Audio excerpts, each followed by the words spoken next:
guys? Welcome back to Spoil Ryan TV. Today I'm reacting to Milo again, and in this video he's being ambushed by a journalist from the BBC, and apparently it doesn't end well for the journalist. I'm not sure how, but regardless, hopefully I get more information about Milo because I'm on the fence about how I feel about him. I do know he's intelligent. I do know he knows how to argue his points very well.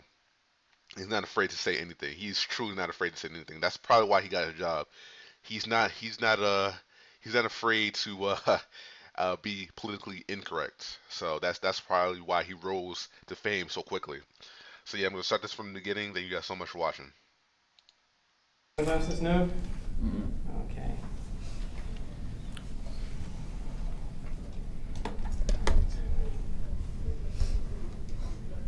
Ready when you are. Yeah, I know. Sorry, that Trump Pence thing is now just kind of just not completely. I don't know how bad I am today. I'm Greek, you see, so I have dark circles. There's not very much I can do about it. I'm like a meth addict if I don't have proper TV makeup done. So, we shall see.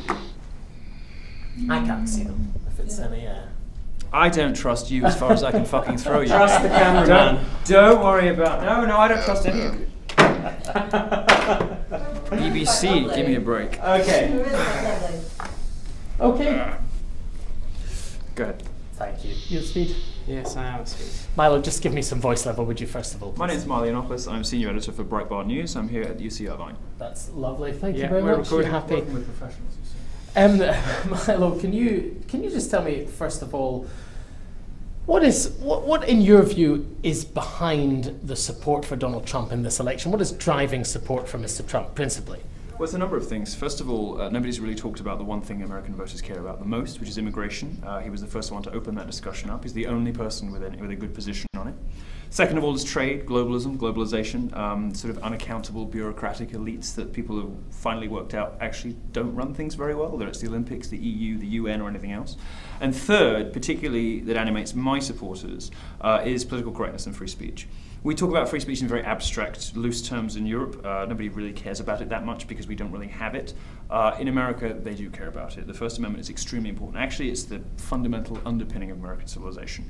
And it is under pretty grave threat in America, like I don't think it has been before. So those three things, I think, are what are getting people out to the polls for Trump. Under threat in what way?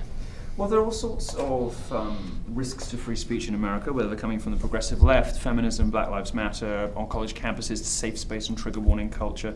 There's a sense in the media in America also that the range of acceptable thoughts and opinions, they're the ones that you can safely express without risking your newspaper column or risking your career. That's becoming narrower and narrower all the time, and also being shoved quite far to the left. So irrespective of your political positions, my view is that you should want your adversaries to be able to state their arguments in the strongest possible terms, and you should want, if you are confident that you're right, and that your facts are right, and that your way is the best way, you should believe in an open, free marketplace of ideas. Many people in America believe that that is not what you have here anymore. But there's a difference, isn't there, between being offended and disagreeing with someone's facts or their interpretation of something. So, for example, you said today that Muslims hate everyone. All Muslims hate everyone was your position. Now, maybe you were joking, maybe you weren't. But well, you know I was. Well, sure, fine, fair enough. You should ask me a question that's not a deliberate misrepresentation of what I said in my speech, because you're perfectly well aware from the context and the rhetoric of the speech that I was talking about different minority groups. So if you want to ask me a question about stuff like that, you should ask me a question that is less disingenuous. Okay, you said Muslims like gang rape. Well, I said they were going to bring their delicacies with them of pork chops, yogurt, and gang rape. I think you said lamb. If you're not, actually, it might be lamb chops. Of course, it would be lamb chops. If you're not prepared to read the comedy into that statement, and you think that that is a literal expression, then I can't help you. No, but that's my point. That's what I'm asking you about. Are you concerned that people are becoming confused between what is comedy and what is serious political comment, and that they can't listen to any of it because they just take offence? No, I think you'd have to be so stupid to mistake my comedy routines and stand-up. I don't believe that anybody is so dumb that they can't tell the difference between a piece of political analysis and a joke. If you're one of those people, there's really no hope for you, and I don't care. What I do want, though, is to desensitize people to this offense-taking, grievance, and victimhood culture. And if the way to do that, if the way to respond to outrage culture is to be outrageous, which it seems to be working, by the way, I'm winning on college campuses for sure, then so much the better. I simply don't take the charge seriously that people can't tell the difference between jokes and fact. What is the alt-right? The alt-right is a new movement. It's full of energy and enthusiasm and excitement, and it is primarily concerned with the three things that I think are energizing Trump voters: immigration, trade, and political correctness, and free speech generally. It takes a number of different forms. I mean, you can define it very, very broadly to include sort of classical liberals, disaffected leftists, ordinary conservatives, and this new, young, very energized, kind of trolly, mischievous, youthful contingent that has suddenly become interested in politics again. That's the wing that I'm sort of most closely associated with. And that's the most exciting bit, because it's the bit that had checked out politics almost for generations, really. Donald Trump's re-energized those people, and he's re-energized those people by standing up to the nannies, the cultural scolds, the bullies, the feminists, the people who don't want you to say things, don't want you to go there, the people who perpetually take, lines from speeches out of context in an attempt to sort of whatever. The people who, who are always talking about offense taking, and nobody really cares.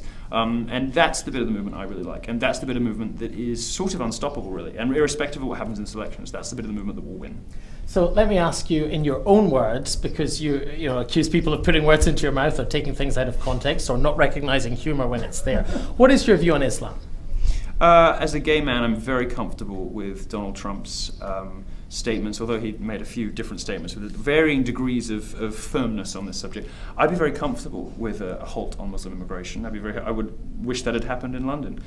It isn't radical Islam, it's Islam that is the problem. That is my view. I don't particularly like the way that European cities are changing. I think Germany is a horror show. I think London has changed dramatically in the last 10 years. And what happens in America matters for everybody else. What happens in America matters most, and I don't want America to go the same way. Do you consider yourself a white nationalist? No.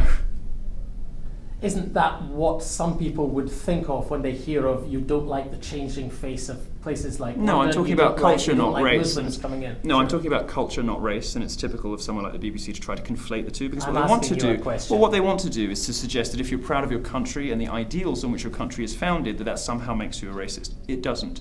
I'm not talking about skin color. I don't care about skin color. All my boyfriends are black. I don't give a toss about skin color. What I do care about is values and ideas. And the regressive social attitudes of Muslims in the West are terrifying, absolutely terrifying. And organizations like yours won't report on them honestly, accurately, or fairly. It's left to other places to do it. And then what you do is, once you've failed to report on them accurately, is accuse people who are concerned with some justification about the changing nature of their culture, not race, in their countries, is you then accuse them of being white nationalists. That's pretty disgusting.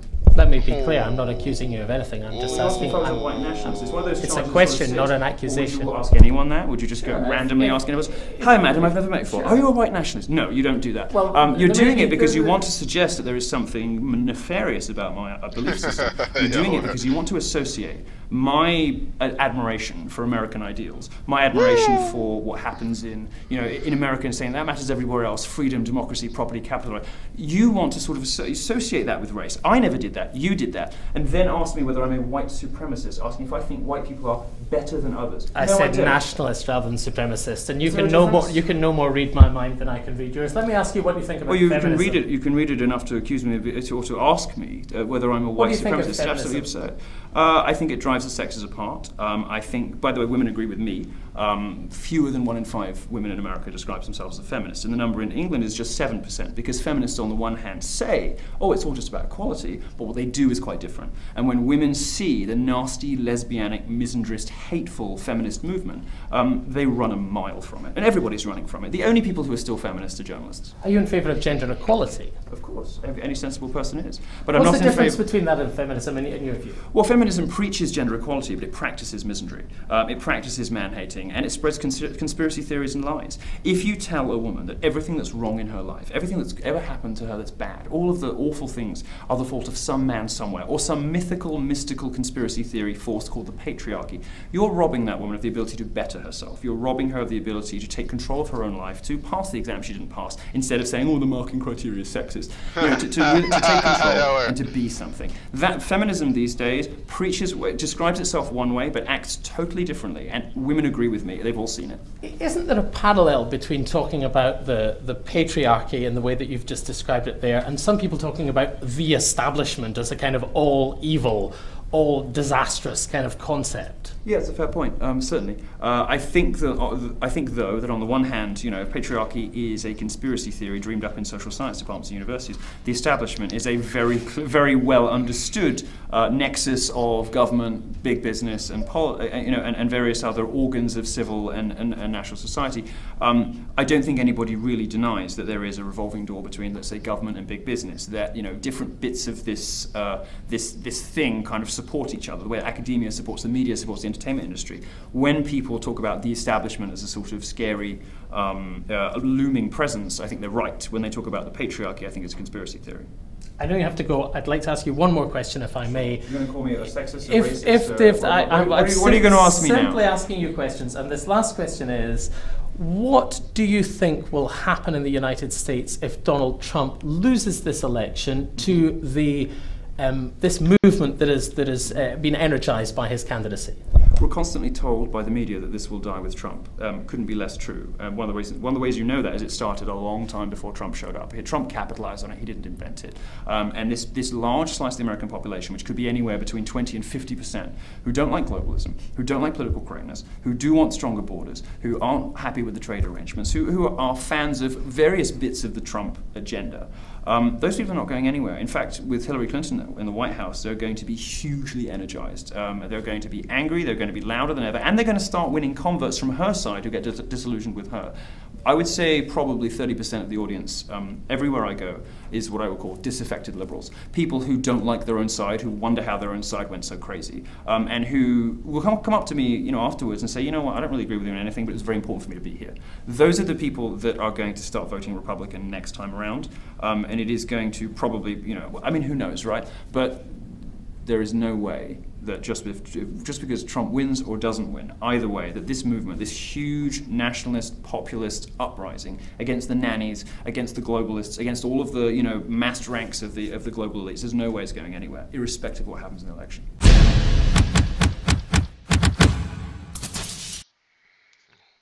Wow. And I think that organization was, say, Breitbart, if I'm seeing it correctly. This was the organization that that Milo worked for before he made his comments about pedophilia, and unfortunately he did lose his position, which is a little bit sad, obviously, because I don't think he intended it to be as bad as it is. When I'm listening to him during this interview, like I said, he's willing to become the villain to get rid of this victim culture, and I completely understand it. I completely understand it. I'm not saying I agree with his comments about pedophilia, which are pretty controversial, but I understand why he said it. You know, he's obviously trying to be impactful. He's trying to get under people's skin, to desensitize them to the I guess the stigma around that subject. But obviously, like I said, I don't agree with it. You know, I understand why he did it, but I don't necessarily agree with it. And I really hope he can recover from it, because he has some good points. He has some good intentions, but when the media comes after you about, you know, little kids, you know, you're probably not going to escape. Um, and they probably, a lot of people were probably waiting for the opportunity to get this guy, because he was building a lot of traction. He was building a lot of power too, very quickly, because he's very young. He had a lot of power. It got to the point where when he was going to these college campuses, there were riots. There were literally riots because people didn't want him to talk. And that's how you know you have power, when literally your words instigate mass chaos. So, hopefully, I don't know. I don't know. I don't know if he's going to be able. Hopefully, he finds a way around this, but I don't think it's going to be. It's going to be hard. It's going to be hard because you saw what happened with PewDiePie when he made these his comments, you know, and but he recovered from that.